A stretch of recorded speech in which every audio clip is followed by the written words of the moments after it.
Halo, selamat bertemu kembali. Saya Pak Salman PH.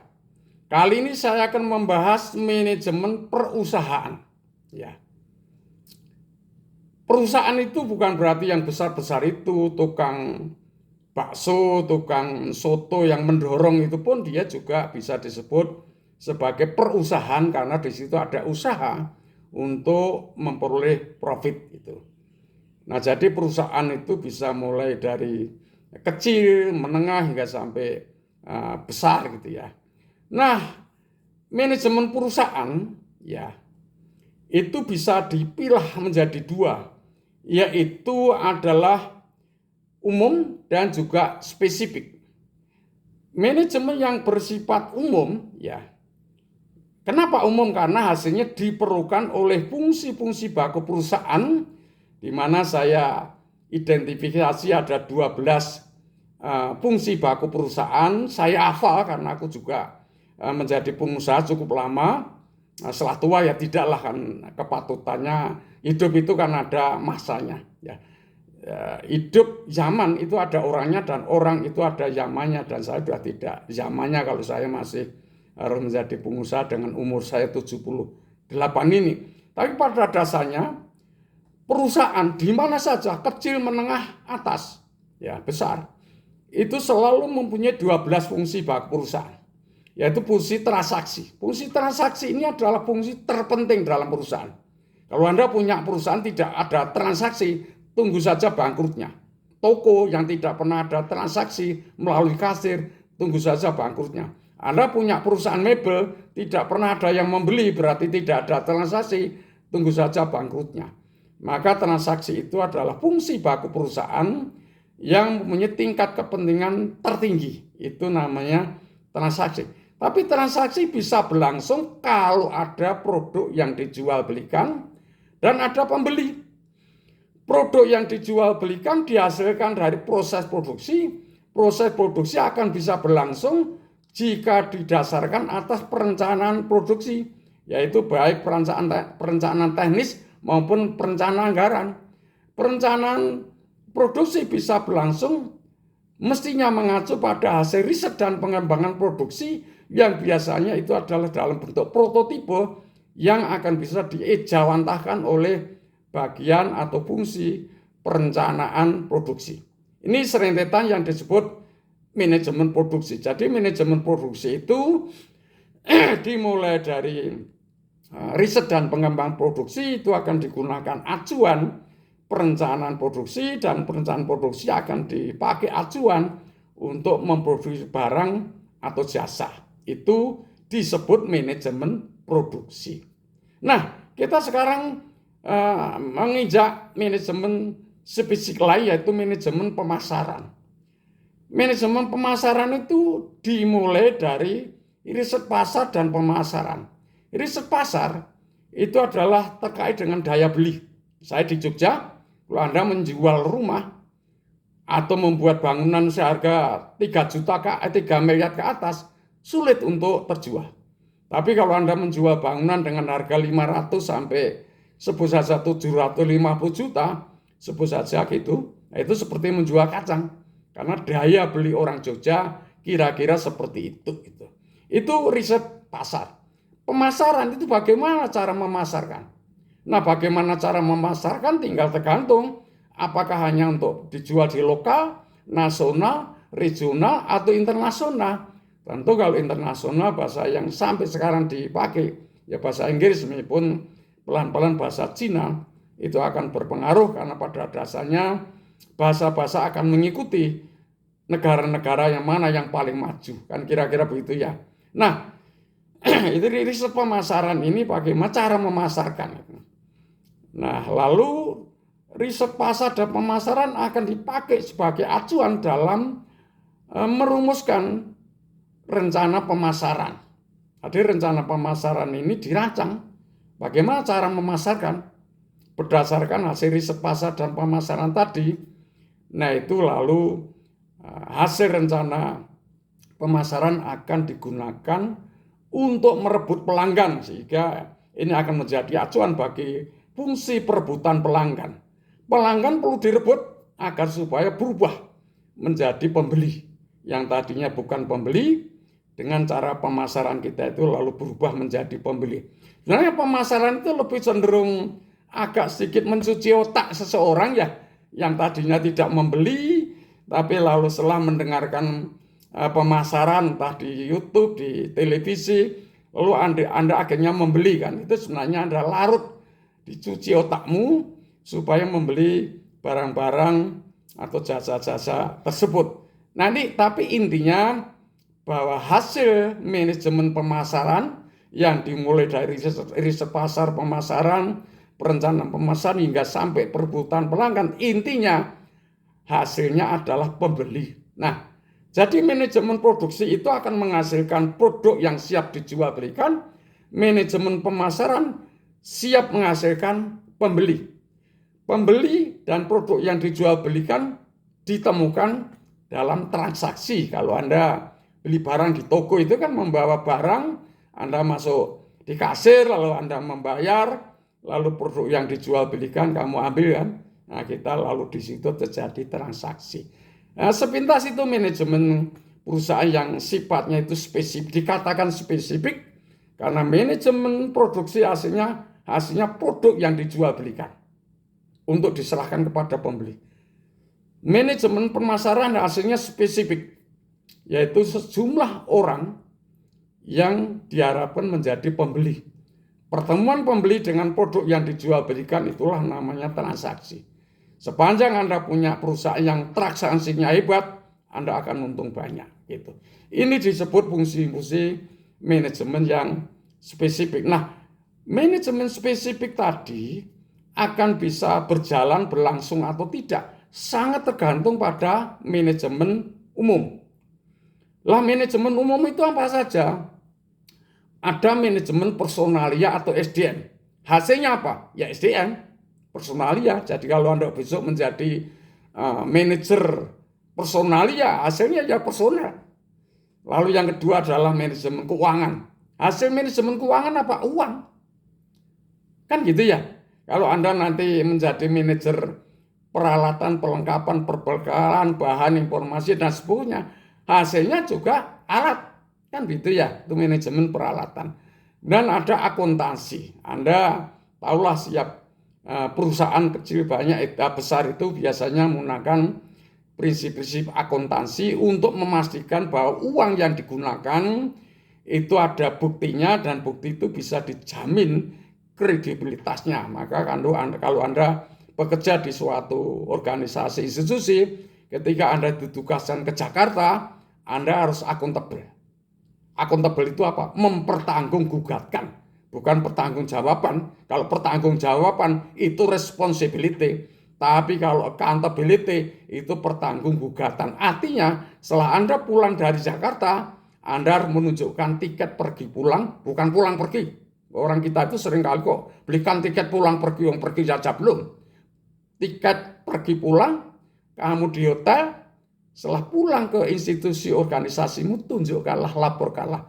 Ini Pak, uang yang saya gunakan itu namanya pertanggungggugatan atau accountability. Maka manajer akuntansi itu hasilnya adalah ketentuan-ketentuan dalam akuntansi, yaitu dalam penggunaan uang. Itu disebut manajer umum, manajemen umum.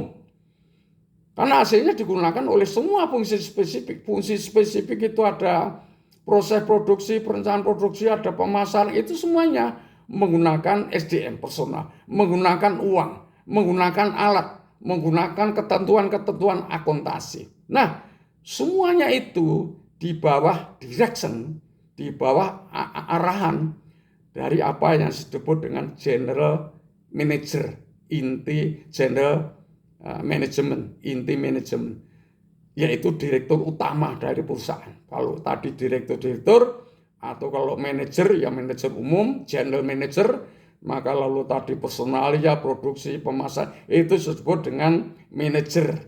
Tapi bukan general manager, general manajernya adalah yang menguasai seluruh perusahaan itu. Nah, general manager ini biasanya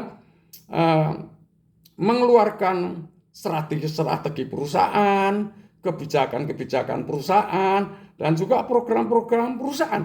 yang harus diikuti oleh semua manajer-manajer perusahaan yang tadi saya sampaikan, yaitu ada 12 fungsi baku perusahaan di bawah manajemen spesifik dan juga manajemen umum.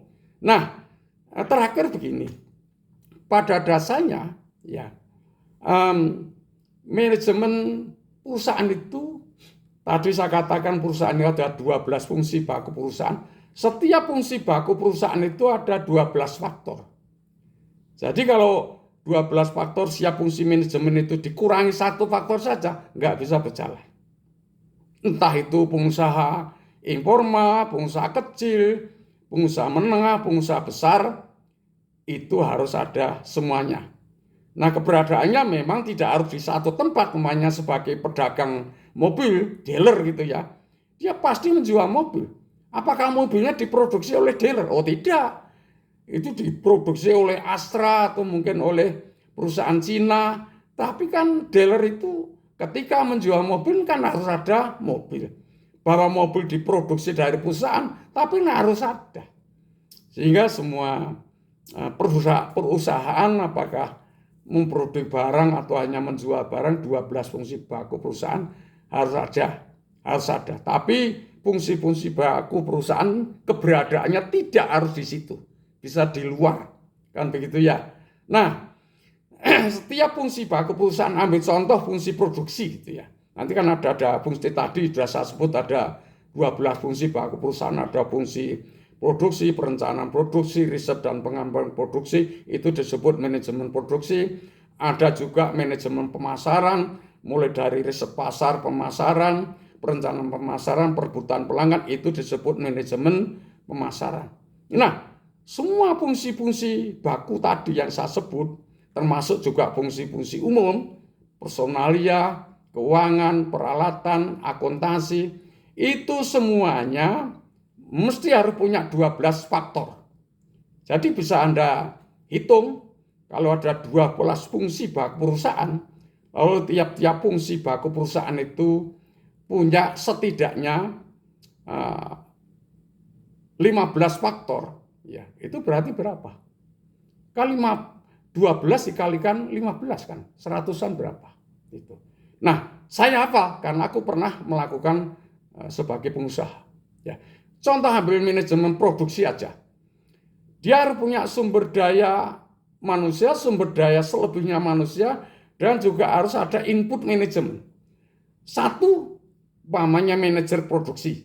Itu harus punya manajer produksi, punya wakil manajer produksi, dan juga harus punya sumber daya manusia pelaksana produksi. Jadi sumber daya manusia saja dalam suatu fungsi produksi, fungsi perusahaan itu sudah harus punya 3 jenis sumber daya manusia, yaitu sumber daya manusia manajer, wakilnya, dan juga pelaksana. Itu harus sumber daya manusia di fungsi produksi aja.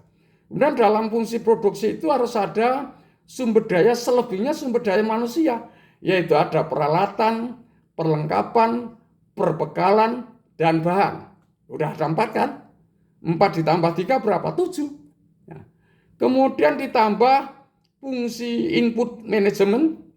Semuanya tahulah kalau fungsi-fungsi manajemen mulai perencanaan, pengorganisasian, pelaksanaan, pengkoordinasian, hingga sampai pada evaluasi 5. 5 ditambah 7 berapa? 12. Maksud kali saya ralat bahwa setiap fungsi baku perusahaan itu membutuhkan 12 faktor.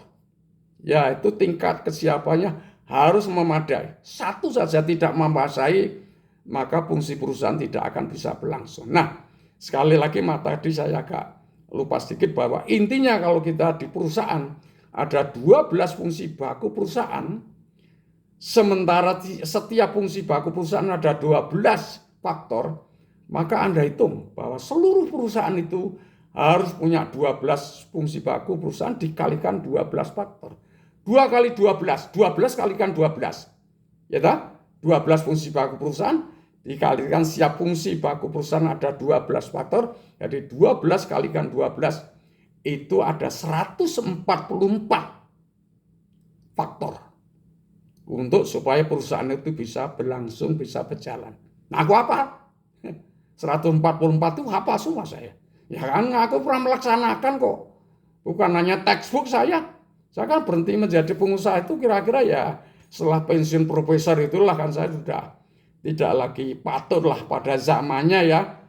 Orang itu kan harus tahu kepatutan ya. Apakah saya umur 70 masih zamannya untuk ngeruk-ngeruk mencari nafkah? Tentu saja saya tidak patut pada itu. Kepatutan saya adalah sekarang harus satu ya belak-belakan saja. Saya menyiapkan diri saya untuk kematian saya. Karena itu saya ingin menyedekahkan apa-apa yang saya sampaikan ini kepada publik. Maka dukunglah, ya dukunglah. Biar aku sregep itu. Kalau banyak apa istilahnya subscribernya, aku semangat itu.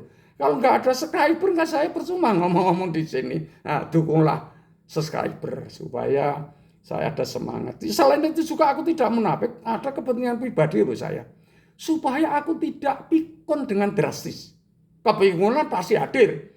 Tapi jangan sampai terjadi cognitive decline. Penurunan kemampuan secara signifikan. Itu saya cegah.